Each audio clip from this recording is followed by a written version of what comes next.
Previously, we learned how to simplify radicals without variables, just simplify radicals with only numbers. But in this video, we're going to look at how to simplify radicals containing variables like x and y, z in there. The way to simplify it is very similar to simplify radicals with only numbers. First, let's review these three rules for simplest radical form. So first of all, number one, again, it looks really complicated, but pretty much it means if you have a square root, say square root of 8, because the lower index is 2, the radicand, the number with the square root cannot contain any exponents equal to 2 or higher than 2, which means you cannot contain any perfect square. But we know that 8 contains a perfect square 4, which is not allowed. We have to get that out. So square root of 4 is 2. And the other 2 is not a perfect square anymore, so it has to stay with the radical sign. So this will be the simplest form. The second and third only involve fractions, because denominator is the fraction and no fraction appears with the radical sign. So first, we will look at these two cases later. So here, let's focus on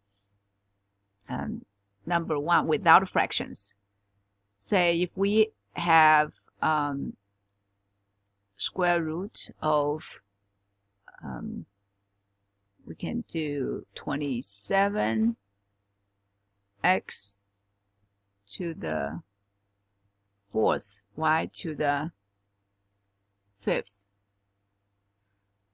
Okay, so the idea is to get perfect squares out of the radical sign if it's square root. And so one thing we can do is to try to break this down. 27 as 3 times 3, so that's a perfect square, 3 squared, times another 3, that's 27. X to the 4th, we can break all the way down. X to the 4th means multiplying 4 copies of x, and y to the 5th means multiplying 5 copies of y. Now, so this is because this is the first example. I'm going to expand everything later on. We will summarize, which we are going to find a pattern, a quick way to do these questions, so we don't have to expand all the exponents, especially if you have 14th or 50th. You don't want to write down 14 copies of x and 50 copies of y. So right now I'm doing that to show you the idea behind this, and then we can find a quick way to do these questions.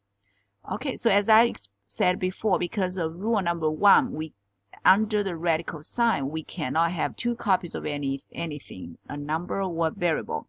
So for example, we have 3 squared, which is 9, and if you have a square, it's not allowed. That has to be taken out. When we take that out, square root will cut the number of copies in half, and so that gives you 1 copy of 3. And the other 3 has to stay, so this one will stay. Maybe I can use a blue color, so that one stays. And now let's look at x.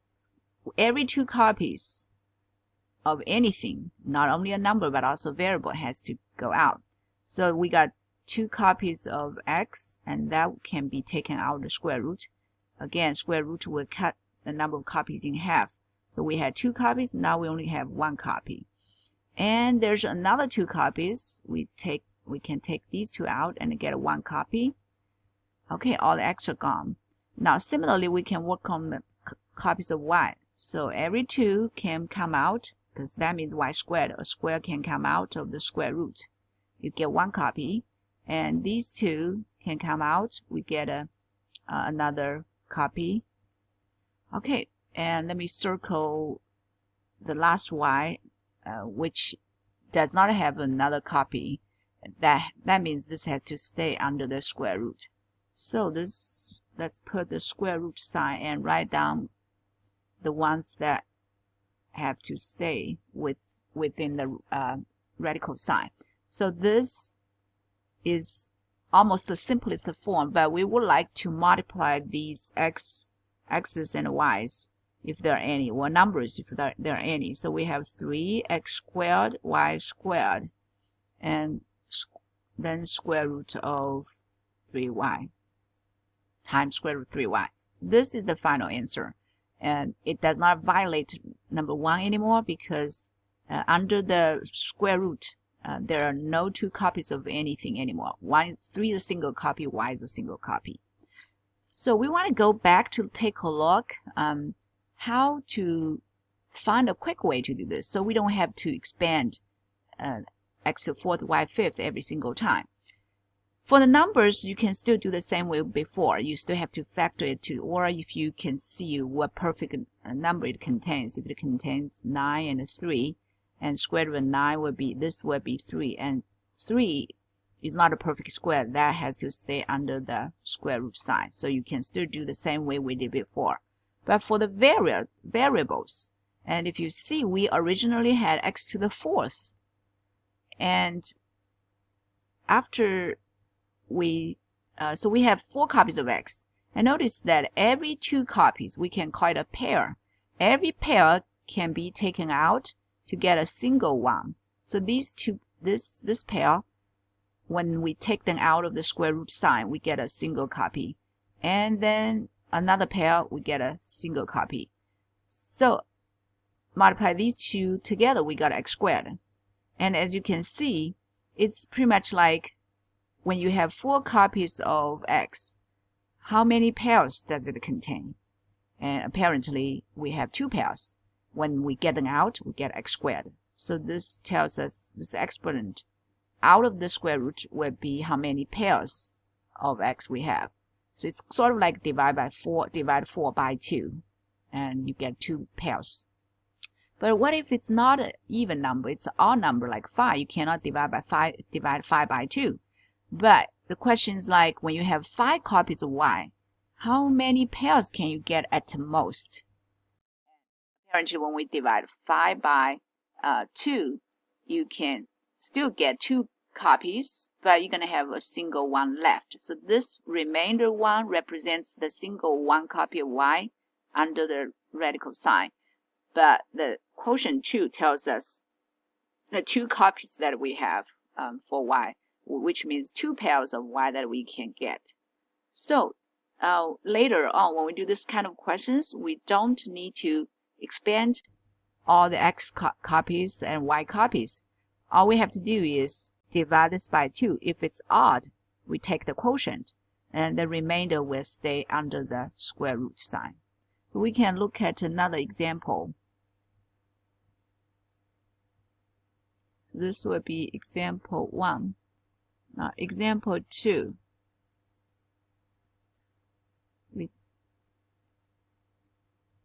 So we're going to simplify square root of 180 times x to the 9th times y to the 15th.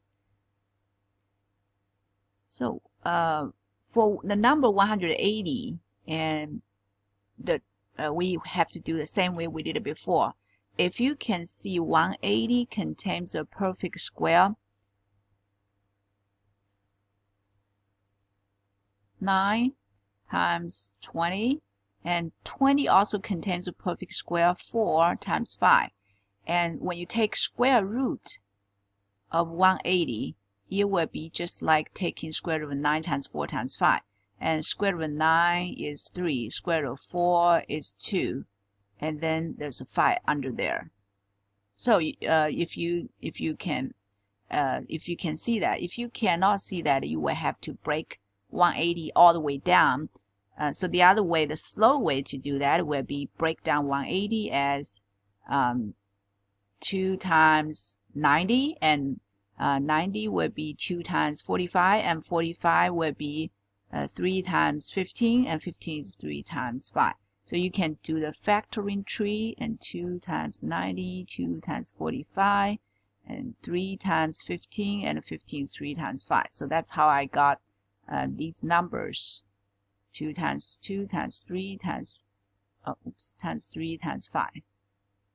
And but if you can see 180 contains 9 as a factor, contains 4 as a factor, you can do the quick way. Now for the variables, we don't have to expand anymore. But again, if you have trouble doing the quick way, you can still expand it. So for the variables, I'm just gonna keep them here in here. We're gonna do the quick way in a second.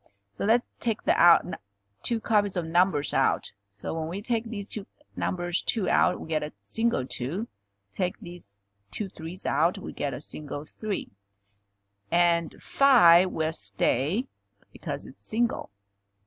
And x to the 9th, if you remember from the previous example, that it had x to the 9th, if you expand it, you're going to get 9 copies of x. And we need to find how many pairs, because every pair can come out to give a single one. And so 9 apparently contains 4 copies of 4 pairs of x. So we can divide 9 by 2 to get 4 pairs, and it remains 1. So when 9 copies of x, we can get 4 pairs out, and 1 remains. So let me write down what's remained. 5 remains and a single 1 remains. So as you can see, and again, how did I get 4 here? Because 9 copies contains at most 4 pairs, and there will be 1 left. And similarly, 15 copies of y, 15 divided by 2, we're going to get 7 pairs with 1 remainder. So for y, we're going to get y to the 7th. That 7 is 7 pairs, and there's a single y left. So the final answer will be 2 times 3 would be 6, x 4th, y 7th, times square root of 5xy. Now what if we want to simplify cube root? And remember, the cube root, we need 3 copies to get anything out. So first we're going to expand it and do the slow way. So 54 can be factored as 2 times 3 times 3 times 3. So you can do the factoring tree on 54. And x to the 4th means x times x times x times x. So now we're looking for 3 copies of anything. And we can see we have 3 copies of 3 that can come out to get a single copy of 3. And then we have another 3 copies of x. They can come out to get 1 copy. So the cube root will cut the number of copies in a third. So we have 3 copies. A third of 3 copies, you get 1. And again, a third of 3 copies, you're going to get 1. And then let's write down what remains. And don't forget to write down this little index 3 to represent the cube root. And so we have a single 2, we have a single x.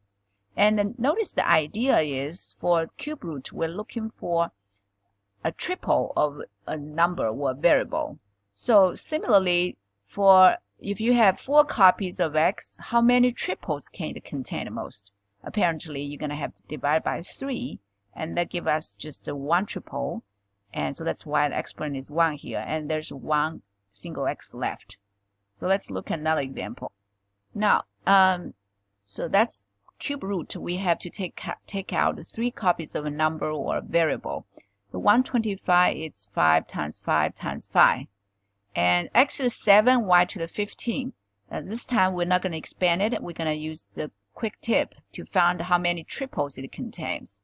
So 5 copies of 5, they can come out to get a single copy. Again, cube root of 125 is also 5. And for the variable, 7 copies of x, how many triples does it contain? So we take this exponent 7 divided by 3. We can see it contains 2 triples. So we're going to have x squared out, and there will be 1x left. And then 15 copies of y, how many triples it contains? So 15 divided by 3, that gives us a 5. So we have y to the 5th, and then no copies of y left. And so this is a quicker way to simplify it instead of writing down all the copies. But if you have trouble, you can expand it to take out copies of 3.